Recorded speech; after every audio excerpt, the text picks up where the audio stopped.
भारत में एक चीज खास है, यहां प्रशासनिक विभाग वाले लोग, सरकारी विभाग वाले लोग, मीडिया वाले लोग कभी भी किसी घटना से पहले वहां जाके जांच पड़ताल नहीं करेंगे, नहीं देखेंगे कि क्या सही और क्या गलत चल रहा है। लेकिन जब कोई हादसा हो जाता तो इतना बढ़िया से ये लोग सफाई देते हैं जैसे आज ही भारत में सभी प्रकार के हादसे खत्म कर देंगे, टाल देंगे, अब इसके बाद कोई मुसीबत नहीं आएगी।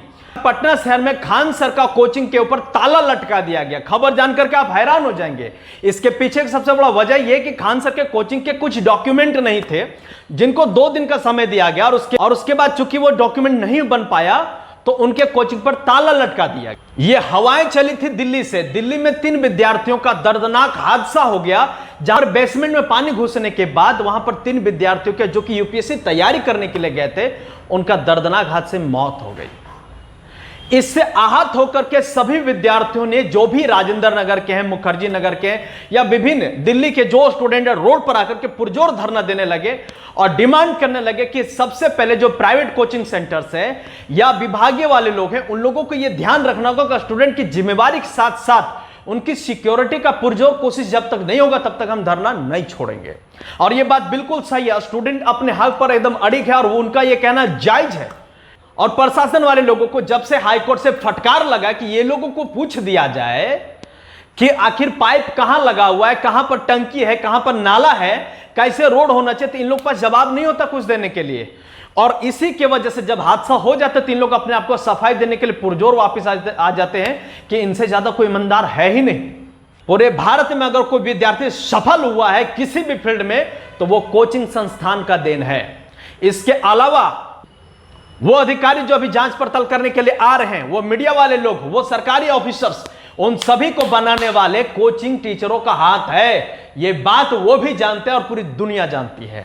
कल पटना में खान सर के साथ साथ करीब 30 से 40 ऐसे कोचिंग संस्थान थे जिनके ऊपर सील लगा दिया गया, वो कोचिंग नहीं खोल सकते अभी कुछ दिनों तक। और उसकी हवाएं शहर के विभिन्न क्षेत्र पर गई, भारत के विभिन्न राज्यों पर। जहां से मैं आपसे बात कर रहा हूं वो क्षेत्र है आपका धनबाद। धनबाद में भी प्रशासन इतने तरीके से कोशिशें कर रहे हैं कि सभी कोचिंग पर ताला लटका ही देंगे, लेकिन ये लोग भूल जाते हैं कि सबसे पहले गलती इन्हीं लोगों का होता है। सरकारी ऑफिसर्स और व्यवसायिक लोगों का मिली भगत से सब कुछ हाथ से होते आए हैं आज तक। लेकिन फिर भी जो दिशा निर्देश शिक्षा मंत्री के उच्च विभागीय तरफ से आया हुआ है, वो सभी बातों को फॉलो करना कोचिंग संस्थान वालों को बहुत अधिक जरूरी है। इसी वजह से यह दर्दनाक हादसा दिल्ली में और 3 विद्यार्थियों की जान चली गई। तो सबसे पहले जो विद्यार्थी जो दिल्ली में आपके स्ट्राइक कर रहे हैं, वो वजह क्या है, वो आंदोलन करने की सबसे बड़ी वजह क्या है, वो है आपका बायोमेट्रिक। ये बायोमेट्रिक क्या है, जो बड़े बड़े कोचिंग संस्थान जो बहुत मोटे मोटे रकम लेकर के लोगों को पढ़ा रहे हैं, लेकिन ये वो व्यवस्था नहीं दे पाते हैं जिसकी वजह से कहीं ना कहीं से जिसकी वजह से कहीं ना कहीं ऐसी दर्दनाक हादसा देखने को आए दिन मिलते रहता है। स्टूडेंट्स का कहना है कि जब तक कि बायोमेट्रिक वाला सिस्टम नहीं खत्म होगा, क्योंकि बायोमेट्रिक से होता क्या है, आपको लाइन बाय लाइन जाना है, अंगूठा दिखाना है, आपका स्कैनिंग होगा, उसके बाद आप अंदर जा सकते हैं। हो सकता है अगर आपातकाल में कोई ऐसा भगदड़ मच जाए या आग लग जाए या बेसमेंट में पानी घुस गया, तब स्टूडेंट क्या करेंगे उस स्थिति में। यही वजह रहा कि इन लोगों ने पुरजोर तरीके से बायोमेट्रिक का बहिष्कार करने की बात किया। और कोचिंग संस्थान जो होता है, सबसे पहले देखिए, कोचिंग का मतलब होता है जागरूकता फैलाना, आत्मविश्वास को बढ़ाना और जिम्मेवारी में आपका आता है कि विद्यार्थियों को अगर आप पढ़ा रहे हैं तो उन विद्यार्थियों को सक्सेस का रास्ता दिखाना, ये कोचिंग के जो टीचर्स होते हैं उनके ऊपर ये जिम्मेवारी होती है। और साथ ही साथ उनकी सुरक्षा की जिम्मेवारी मैनेजमेंट की होती है। और सबसे बड़ा हादसा तो यही होता है ये जिम्मेदारियों में से। तो सरकार ने इसके अनुसार कुछ निर्देश दिए हैं कि अगर आप कोचिंग संस्थान चला रहे हैं तो चलाने से पहले आपको रजिस्ट्रेशन और रेगुलेशन का सर्टिफिकेट आपको बनाना पड़ेगा, नियम नंबर 1। नियम नंबर 2 है आपका कि अलग, मान लीजिए कि कोई एक कोचिंग है, उसके अलग अलग ब्रांच है, तो उन अलग अलग ब्रांचों का अलग अलग रजिस्ट्रेशन कराना पड़ेगा। और साथ ही साथ अपने वेबसाइट पर जाकर के आपको यह दिखाना पड़ेगा कि नंबर ऑफ स्टूडेंट्स कितने में एडमिशन ले सकते हैं, टाइमिंग कौन सी होगी, और साथ ही साथ उसका फी कितना होगा। और यह भी कहा गया सरकार के अनुसार कि एक विद्यार्थी और दूसरे विद्यार्थी जो डिफरेंस है उसमें से करीब 1 मीटर स्क्वायर का होना चाहिए। यानी कि उसके आसपास में, ताकि उन्हें एंग्जाइटी की प्रॉब्लम ना हो, हेजिटेशन का प्रॉब्लम ना हो, जो आपको CO2 की मात्रा बढ़ जाती है उसको कोई दिक्कत ना हो, एग्जॉस्ट फैन होना चाहिए, इमरजेंसी दरवाजा होना चाहिए। ये सब कुछ ऐसे निर्देश होते हैं जिसको बारीकी से फॉलो करना चाहिए, लेकिन कहीं ना कहीं इसकी वजह से चूक हो जाती है। खैर, नंबर तीसरा में अगर आपको देखा जाए, चौथा में नंबर तीसरा जो है वो है आपका इंफ्रास्ट्रक्चर। यही इंफ्रास्ट्रक्चर के चक्कर में सबसे अधिक बवाल मचता है, और आए दिन कोटा में आपने देखा विद्यार्थियों का क्या हाल हो गया, दिल्ली में आए दिन आप देख रहे हैं कि कैसे लोग किसी ना किसी वजह से विद्यार्थी मतलब कोई मरते ही मरते हैं। ठीक है, तो ये कहा गया नंबर 1 कि भाई आपको 1 स्क्वायर मीटर आपको स्पेस रखना पड़ेगा। दूसरा है कि आपको फायर प्लस बिल्डिंग सेफ्टी का सर्टिफिकेट लेना ही पड़ेगा। अगर नहीं लेते तो फिर आपकी लाइसेंस रद्द कर दी जाएगी, रजिस्ट्रेशन रद्द कर दिया जाएगा।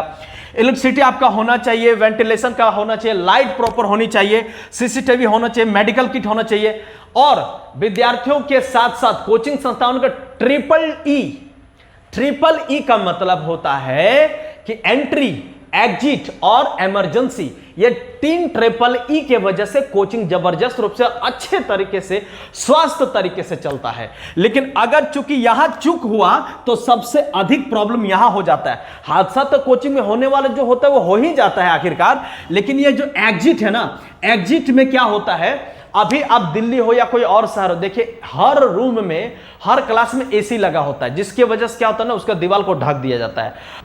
अब विंडो ना होने की वजह से कभी कभी आग लग भी जाती है तो बहुत ज्यादा दिक्कत हो जाती है। आपको यही हादसा पता होगा कि तक्षशिला वाला क्या प्रॉब्लम था, जहां पर बिल्डिंग में आग लगने से और कई स्टूडेंट का मौत हो गया था, और स्टूडेंट अपने जीवन बचाने के लिए बिल्डिंग से कूद रहे थे और जमीन पर गिर के अपने जान दे रहे थे।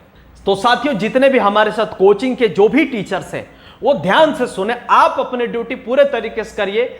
हमेशा प्राइवेट कोचिंग सेंटर वालों को प्रशासन हो या सरकार हो परेशान किया ही किया है, और यह बात अभी से नहीं, आप कोरोना के काल से ही देख रहे हैं कि किस प्रकार से सबसे अधिक प्रॉब्लम लोगों को कोचिंग सेंटर से ही रहा है। तो आप टेंशन ना ले, आप अपने तरीके से आप अपना काम करिए, रजिस्ट्रेशन करवाइए उसके वेबसाइट पर जाकर के।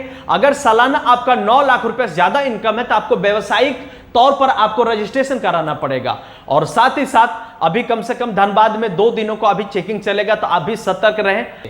अगर आप अपने रजिस्ट्रेशन के साथ छेड़छाड़ करते हैं तो पहली गलती में आपको 25,000 रुपये जुर्माना देना पड़ेगा, दूसरी गलती में 1 लाख रुपए का जुर्माना है, और तीसरी गलती में आपका रजिस्ट्रेशन को रद्द कर दिया जाएगा। इसलिए मित्र, आप अपने तरीके से पुरजोर आप साक्ष्य के रूप में तैयार रहें। ये प्रशासन वाले लोग, सरकार वाले लोग जो कर रहे हैं करने दीजिए, ये उनकी ड्यूटी है, हमारी ड्यूटी हम निभाएंगे। थैंक यू सो मच, जय हिंद।